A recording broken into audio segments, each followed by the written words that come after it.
Welcome back, Tribe. Got one here with the burn dog. Apparently, the Democrats are now in full swing, capitalizing off the mishaps of the Republican base, especially Trump's MAGA, with some of the campaign promises that were broken. Like mass deportations aren't happening the way they should. The economy is not good at all. We don't have Epstein files. Still, we campaign on a bunch of things, bombing other countries. This was the president that was supposed to get us, out of every war, no new wars. And, the tariffs just got rolled back. We have to pay all those back. But anyways, the number one issue facing most Americans, which is the number one issue facing absolutely everybody, is cost of living. It's too expensive. Can't afford to buy a house. Forget the house. But groceries and everything else cost too much money. So Dems are coming back. Although they were Democratic strongholds already, some weren't in some of the other recent elections. But the problem is the same. Republicans are going to lose in the midterms much more than they expected because these incongruencies within the party, but also the economy. Everybody loses with the economy. What are you doing for ordinary Americans? This is what Americans want to know. Let's see what Bernie's got to say. Thanks very much for joining me. I think there's a lot of confusion out there regarding the government shutdown. How did it happen? Why is it continuing? There it is. How do we resolve it? I think these are questions that are on people's minds. So let me just say a few words about that. Without boring you about Senate rules, the shutdown took place 5 weeks ago because the majority party, in this case the Republicans, need 60 votes in order to pass a government budget. They only have 53 votes. The Democratic caucus has 47. And what has always happened under these circumstances is that the majority party sits down and negotiates with the minority in order to get the 60 votes. That always happened, except now. For the first time that anyone can remember, Republicans have said it is our way or the highway. We are not negotiating it. That's because what you want to negotiate is Chuck Schumer funding illegals so that they get Medicare access. That's literally what we don't want to go and do as Americans that are already struggling on the street and barely making it to survive. Is you got a bunch of these people, especially dead weight, that are taking in money from SNAP, that are absolutely refusing to go work. Then you have illegals that are showing up to hospitals. You have them. Medi-Cal now covers illegal immigrants, right? That's been a thing for a couple of years now in California. And they want all these provisions that were cut, they want them funded again. And that's the entire battle. What's really annoying about all this, the left versus right optics, is the fact that they're both in on this. They're both doing this. They then go to the same little gala parties. They both clink bottles and drink champagne and take donor money from the very same donors. They're each taking money. They have the same sponsors. It's all a big club and you're not in it. It is true when George Carlin said that. Once you understand how dirty politics is and the amount of money that is in politics, you'll start to understand this is all empty suit talk. It's all a charade. What does he care about the working class poor? Is he out here trying to get money out of politics? Is he talking about what Americans need? I'm curious because Bernie represented a good shot until his own party in 2016 snuffed him aside in order to put up Clinton, in which she lost horribly to Trump. So now we're in this timeline. I used to be a Bernie bro, by the way, until I saw what the DNC did to what the people really wanted. They wanted the establishment shill, which was Clinton. Trump represented that change in 2016. You understand? It was shaking up the entire foundation, draining the swamp. But then what we got in 24 was essentially the swamp on steroids. It was like, well, I'm selling out like crazy now. I took money from, just look at the list. Look at the whole list, of all the campaign donations and all those super PACs and all. These are the people they answer to. Bernie takes money from big pharma.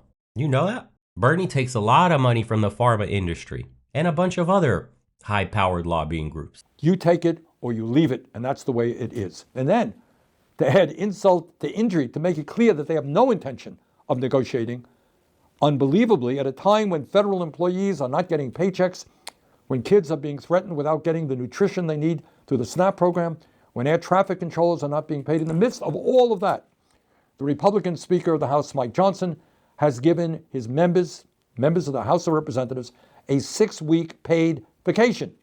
Incredibly, they are not here in Washington, D.C. They are home. God knows doing what. So in the midst of a government crisis, but the Republicans in the House have said, you don't have to come to work. I mean, that's really quite unbelievable. So what are the issues that need to be negotiated? When we talk about negotiations, what are we talking about? And let me tell you what they are. If Democrats, and myself as an independent, were to agree to the Republican clean resolution, it would mean that over 20 million Americans would see a doubling in their health care premiums through the Affordable Care Act. 20 million. That's on average. My state. The premiums are already shit. People are already paying the equivalent of entire salaries. It costs thousands, 2,000, 3,000. I've seen numbers as high as 4,000 depending on your family size. Premiums used to be like 400, 500, 700, 800. Then they started creeping up. Then it was 1,200. Now it's like me with my wife and our child, we're paying 1,800 a month. What are you talking about? Premiums are doubling. Premiums have been going up. The Affordable Care Act from Obamacare was a fucking disaster in healthcare for the United States. Premiums exploded after Obamacare got instituted. We still have not repealed that legislation back. Again, every time this government, because we don't have good leaders, every single fucking thing this government tries to do is a shit show hobbled together with fucking tape. Nothing they pass works. Every time they stick their neck out into something, it turns to shit. When it was guaranteeing loans for school, tuition exploded. When they were doing things like this, healthcare for all, premiums exploded for everybody and coverages degraded. No child left behind. All our kids are fucking retarded today. They can't read or write at grade level. It goes on and on and on. This is our government. We have no real people in the government. We have empty suits that get wined and dined by lobbyists, by special interests. They serve those people. If you're a corporation, it's never been better to be a corporation. You have less legislation, less bureaucratic red tape, and the cost of doing business has never been easier, and your taxes have never been lower. And now you can donate infinite money to politicians. So you have infinite influence now, legally. This is the nation that we live in, you guys. So when he says, like, I'm tired of it, I want somebody to come in and change the system and make it better for everybody else, but not shilling out like this. You can't get, like, because he's on Team Democrats. He's going to come on here and he's going to tell you that the message is the Republicans are fucking heartless monsters who don't want to cover 20 million Americans. 20 million Americans already can't afford their shit anyways. 20 million Americans. What are you talking about? You guys shut the government down because Schumer wanted to make a statement for the No Kings March. That was true. You guys held the government hostage because you thought it would hurt Republicans the longer this shit stays shut down.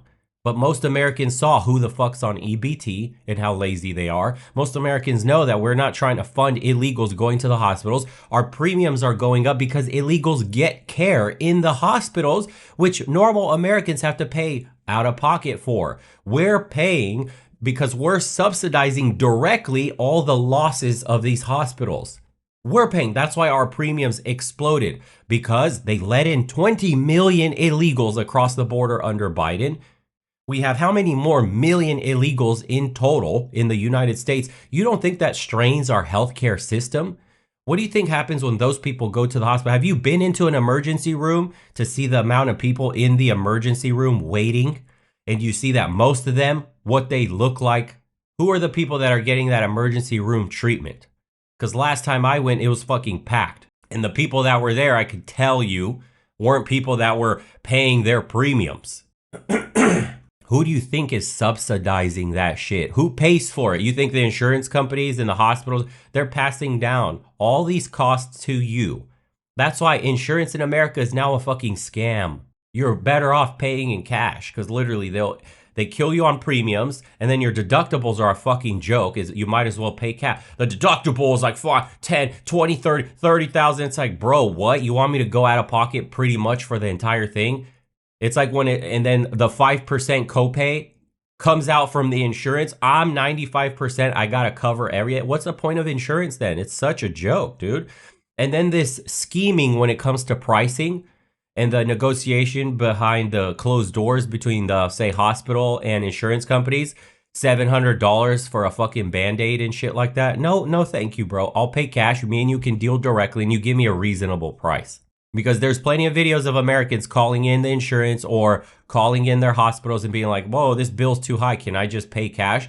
Being refused, no, we can't do that because you have insurance. What do you mean? Is this a free market or not? You're telling me that you just gave me the bill with insurance and it's this fucking high. I rather pay cash because you told me the cash price is cheaper. Literally, the cash price could be half off. And it's like, why don't I just go do cash then? Oh, I'm sorry, we can't. Why? Because some random legal bureaucratic red tape. There's a law under subsection 3 here, -7 right there that says, listen, if you're insured, you can't negotiate in cash. What? Free market my ass. People are tired of this shit. And it's happening, and I want to preface this.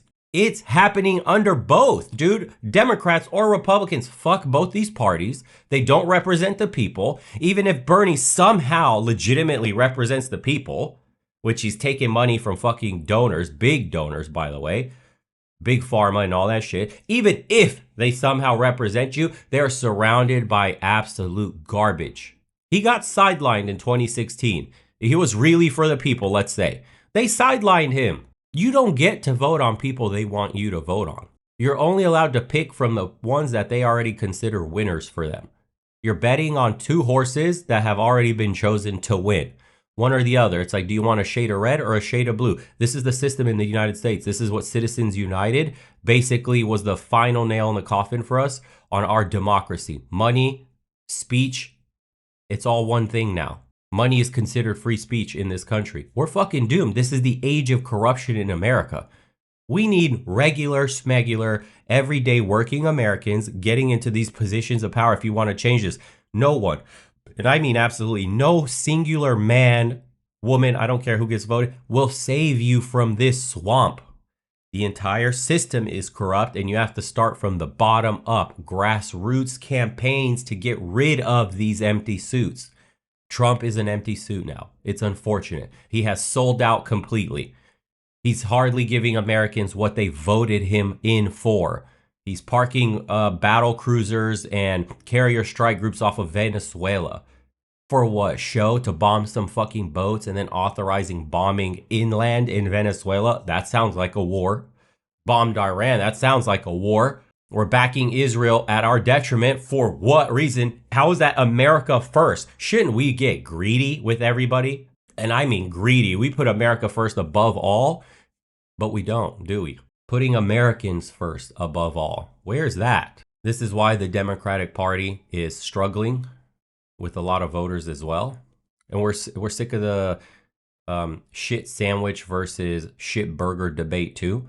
Republicans are having a schism on the inside between America First and neocons. And this notion of, well, you should vote for Kamala. Look, 2028 is going to come right around the corner, and you're probably going to pick from like Vance Rubio and AOC and Gavin Newsom or some shit like that, one of those, right? And then you're going to be forced to make a decision between shit sandwich, shit burger, and I don't think anybody wants to keep eating shit. I don't think the paradigm of you must accept shit needs to stop. I'm so sick of, oh, you can't criticize Trump because Kamala would have been worse. What are you talking about? Who says we have to accept these people lying to us? Who says we have to accept eating shit? How about the next election we vote none of them in? They start to struggle in everywhere. Every single state, all the local level, everywhere. The Senate, the House, Congress. If you take money from foreign lobbies, you're out. If you're in bed with special interests, you're out. If you're in bed with big tech, if you got billionaires donating for you, you're out. If you're whining and dining with horrible people, people that are wanted by the International Criminal Court for genocide, you're out. This is what we need. We need regular, everyday Americans running for all these positions from the bottom up. Because I don't want to keep accepting the status quo. We've been getting shit on. Life has been getting expensive. You think it matters if blue or red wins in 28? It's the same fucking thing. The same thing is going to keep happening. The same shit that has been happening. The slow march of America's decline. It keeps happening. Do you think we're going to be better off 10 years from now? Do you think this country is on a positive trajectory 10 years from now? Or did the Republicans just do exactly what Democrats have done, but slowed down? Have the Republicans been slowing down the inevitable march and the Democrats have been accelerating it? So really the direction is going down, correct? just slightly faster under some and slightly slower on the other. But the direction stays the same. Yeah, the trend is your friend. So that means we either have an inefficient system or both parties are corrupted and they don't do what they say they need to do. Think about that. I'm done. I'm not accepting shit sandwiches. If you take money or deal with big tech or billionaires or special interests, go fuck yourself. You already lost. I would not vote JD Vance or Marco Rubio. They all took money. They're all in the pockets of big tech and special interests. Democrats, what do you got? Newsom? He fucking blew up California, turned it into a shithole. AOC's a fucking rich kid that's pretending to be like, I'm a bartender, everyday American. You're fucking retarded. You went to the Met Gala talking about it's hard to be poor when you're wearing a dress worth tens of thousands of dollars, talking about eat the rich at an event that took 10,000, I believe, dollars or 5,000 just to walk through the door. That was the fee. Eat the rich? Really? Where the fuck are you? You're over here crying on TV, grabbing a fucking border fence like, oh, the kids. And then you can see the other picture somebody took. It was just you by yourself. It's a stage for these people. It's a joke. This is a power ploy. And she took a ton of money and became a millionaire too. They got rich. She's worth tens of millions of dollars. How is a fucking bartender worth tens of millions? Why? Because you got a big rack and you were talking about, oh my God, you're for the people and all this stuff. Because you're next to fucking skeletons. Come on, bro. They had influence at one point to force Nancy Pelosi and the Democrats. There's like 5 of them. Her, Ilhan Omar, and I can't remember the other 2 right now. They had power in votes to actually make some change happen. And then Nancy Pelosi came down with a whip on her ass. I am the Democratic Party, bitch. I insider trade and I'm better than anybody on Wall Street. You know your fucking place. Here's like $10 million. Shut the fuck up. You will now toe the party line. And so they did. So these quote up and comers, fresh blood like AOC, now toe the party line. They shut the fuck up. They do nothing. It's all a charade. It's a show. It's unfortunate. This is the politics in America. State of Vermont, I'm hearing from people who are looking at a tripling or a quadrupling of their health insurance premiums. People cannot afford that. And as a result, people will lose their health care. Further, if we would agree with the Republican proposal to pass their clean resolution, it would mean that 15 million Americans will next year be thrown off the health care they currently have because in Trump's big, beautiful bill, the Republicans made massive cuts to Medicaid. And there are studies out there. And this point is not being made. And by the way, I've just pulled it up here. It says in the votes, 1 Republican, Rand Paul, and 44 Democrats, including independents who caucus with Democrats, voted no on the government shutdown.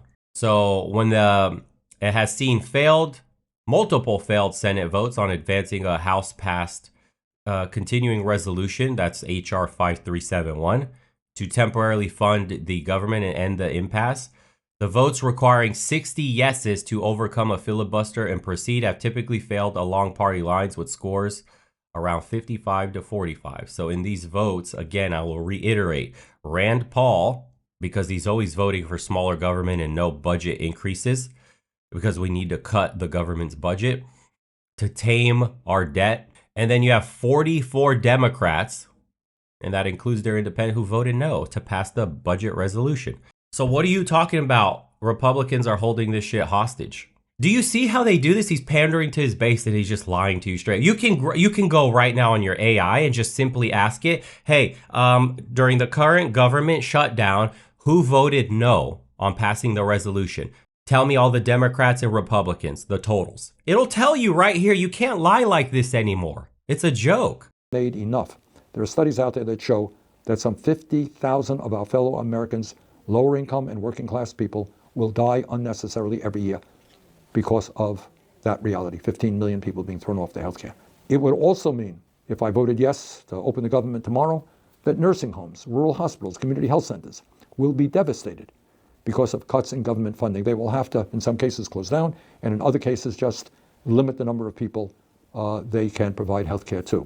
And by the way, I should mention, as many of you know, that all of those massive cuts to Medicaid and the Affordable Care Act were done for one reason, and that is to give $1 trillion in tax breaks to the top 1%. Well, you may disagree with me, but I happen not to believe that Elon Musk worth $500 billion, or Jeff Bezos, or Mark Zuckerberg, or Larry Ellison, or the other multi-billionaires need a tax break which results in millions of people losing their health care. Just think about it. Tax breaks for Elon Musk and people losing the health care they need to stay alive. Doesn't make a lot of sense to me. Now, for those of you who may be following inside the Beltway politics, you may have heard that there are certain negotiations going on between moderate Democrats and Republicans. And I must tell you that I am strongly opposed to the proposal that is being floated about. What the proposal suggests is that Democrats will be given the opportunity to write their own bill to extend the tax credits for the Affordable Care Act, and that they will be able, that the Republican leadership will give them a vote on it. In exchange, they will vote for a Republican proposal to reopen the government.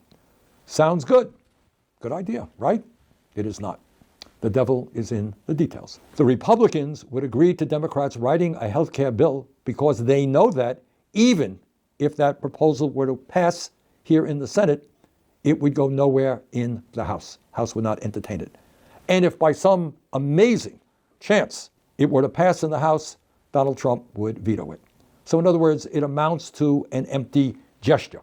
Some of my colleagues would feel great. They can go back home and they say, you know what, I cast the vote. Here's the bill that I voted for, a great bill. It would have prevented your healthcare premiums from doubling. It would have prevented millions from losing their healthcare. Hey, I'm a great guy. But they understand that that bill was doomed to go nowhere in a hurry. It would do absolutely nothing to protect the healthcare needs of the American people. And that is not something that I can support, nor should any other member of the Senate. Now, as some of you know, importantly, there were elections yesterday all across the country, significantly in New Jersey, in Virginia, in New York City, and elsewhere. And the reality is that from one end of this country to the other, from California to New York, Democrats did very well. And there are a lot of reasons why people win elections, that's for sure. But one of the reasons, in my view, is that people are sick and tired of the Republican attack against the working families of this country. And the reality that Republicans would double their premiums, throw 15 million people off health care. What the fuck were the Democrats doing? Do you understand why Trump won? Because the Democrats have become elitist liberals and only care about corporations. There was an inversion that happened, and then the Republicans were considered the populist party. It's true that there are provisions in the ACA that cover illegals, but they don't call them illegals. They call them dreamers.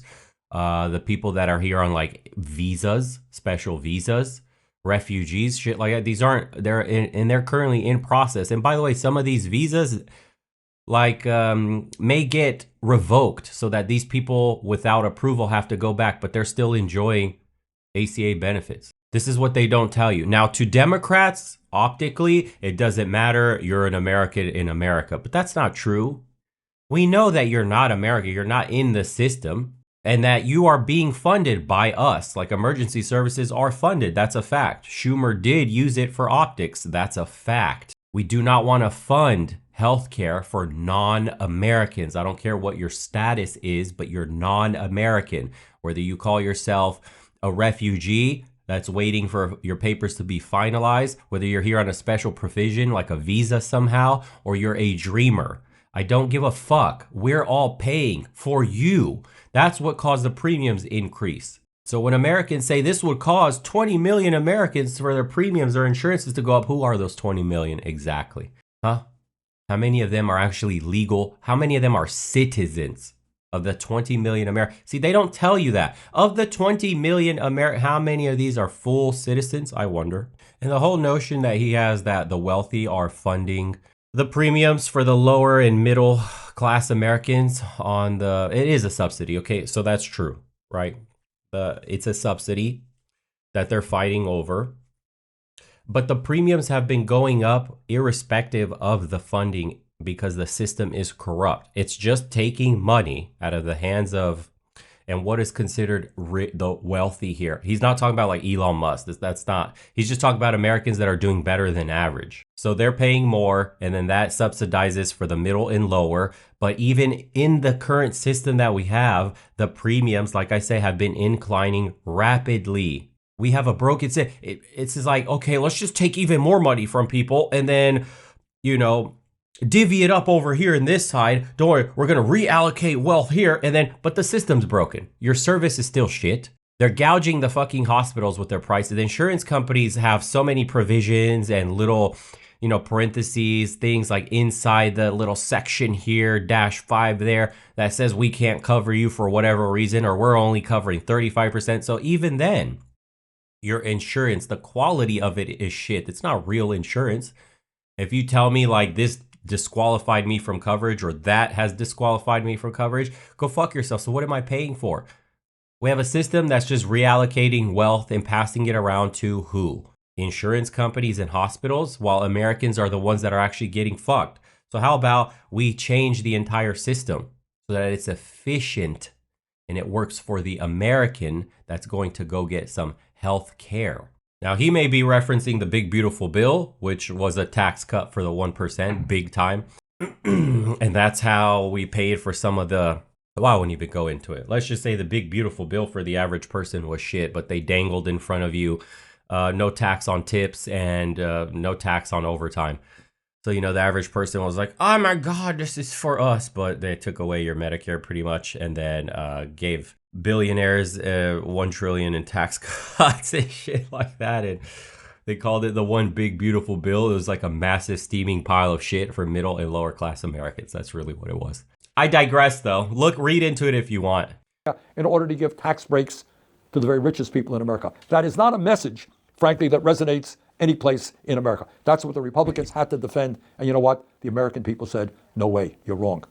Even Donald Trump, interestingly enough, just acknowledged this morning that the shutdown has been, quote, worse for us Republicans than for them, and that Republicans are getting killed. That's Donald Trump. And he's right. He's right. The Republicans are getting killed because the American people, understandably, can't afford to see a doubling in their healthcare premiums in order to give tax breaks to billionaires. That's why the Republicans are losing on this issue. And it's not just yesterday's elections. Poll after poll says the same thing. People are holding Republicans accountable for the shutdown because they refuse to negotiate to protect the health care of millions of Americans. Now, I want... But look at the votes. I'm sick of that shit. Look at the votes. Sorry. More neutral critics would have been like, stop holding the government hostage. Pass that fucking bill and find a way to fund all your illegals the way you want. And that's it, dude. Of course, Team Blue has to parrot their narrative. Aha, there you go. You see it? DNC really screwed up our timeline by putting Hillary in 2016 instead of Bernie. Yeah, I'm not impressed. I'm not. I wanted Rand Paul. I wanted small government. I wanted that budget to be balanced. Yeah. Our debt is unsustainable. We're at 38 trillion and we're on pace for 39. We added nearly, oh my God, just the numbers alone are staggering. Our interest payments on our debt is approaching rapidly $1.5 trillion. Interest alone. Interest alone. We are broke. America is broke. America is broke, you guys, under the tutelage of Republicans and Democrats. Okay? We can point fingers in each direction. No, it's your fault. No, it's your fault. They are both voting on all the policies that are making us broke, that are making our lives more difficult. Lint in our pocket. Jobs disappearing, streets turning into shit, human feces and fucking needles everywhere. Our cities are like fucking war zones. They're turning into dog shit. If you don't live in a good neighborhood, you gotta watch over your shoulder to get stabbed on a fucking train ride or a bus ride somewhere. Mentally ill people are everywhere. Criminals are being released into the streets. Those are Democrat policies. Those are Democrat strongholds of the cities. Our countrysides are dying out. They're emptying. Our farmers are going broke. They can't afford shit. The tariffs have hurt them. We barely struck a deal with China for the soybeans. Our soybean farmers were like, fuck, Trump, you need to help. What are we going to do? The tariffs have made things more expensive for you. Yeah, we made more money on the tariffs. We made like over $1 trillion, I believe, on the tariffs. They worked in the short term, but in the short term, the pain is in people's pockets. So they're going to start to vote more blue. But then nobody wants to vote blue. Because nobody wants men in women's bathroom. It's so fucked. You can't wear the sensible like centrist. Like, hey, bro, your side is too extreme. Your side's too extreme. Can we do this like adults and negotiate? And like, there was an ad that Canada placed about Trump. And then Trump just goes on Twitter. He's like, I'm upping the tariffs on Canada to 100%. So he's wielding this country all emotional and shit. Like if you cross Trump's emotions, like you're getting tariffed like that. And so countries are like, what? At the behest of this dude's emotional psychology? How can you negotiate with a leader like that? Like the way you should be going into this with even the tariffs in general, instead of this like I'm upping the tariffs here, I'm upping the tariffs there, and then pulling them back and then negotiating and then the negotiation break and then upping tariffs again. Why don't we have the United States government is quietly signaling reciprocal tariffs for all. First, we're going to start at the base. So if you charge us 15, we now charge you 15. That's fair. And we're going to look at key markets and sectors where we need some protectionism for Americans. And we're going to bump tariffs up more to reach a parity with local production costs. And then that headline would be super clean. That's what a leader does. That's what real managers, real leadership looks like. And then every country would have been, there's nothing. Every country couldn't shit on us. Nobody could shit on us for that kind of policy. They'd be like, oh, yeah, that makes sense. You know, like, well, we charge Americans 20%, 50%, 100% tariffs for their products. They're just going to charge us the same back. That's fair. We can't really say anything. If we want the tariffs to lower, we have to lower tariffs on them.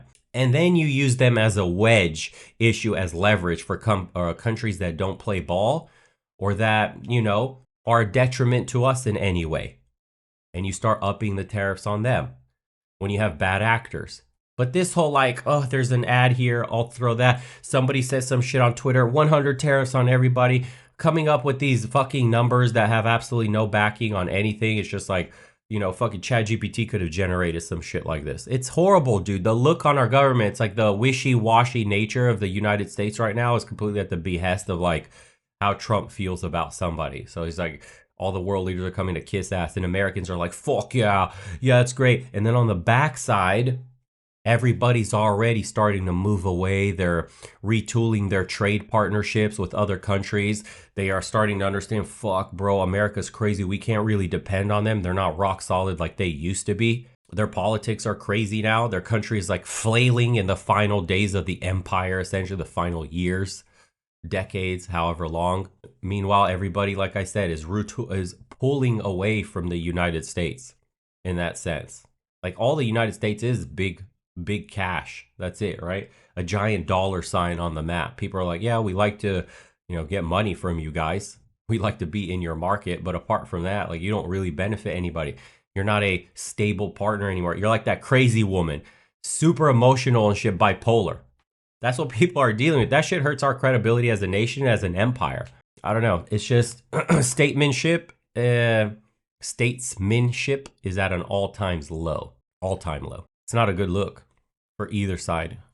And then that's the hunger of the people. Where is a real leader? We're done with empty suits. Democrats, all the voter base is looking for one too. And Republicans, their voter base now is currently in the process of looking for one too. We're sick of the status quo. We're sick of the establishment. We're sick of the money in politics. That's it. I won't go any more into this. Appreciate you guys for tuning in. Let me know how you feel, if it's the same way, because every single person I talk to feels just like me. But then I'll read crazy comments about, you know, the guys with the shit-eating grin. You know, they got shit all over their mouths, and they're like, at least it wasn't Kamala. Yeah, I enjoy getting shit down my... It's like, bro. Universal suffrage was a mistake. A mistake.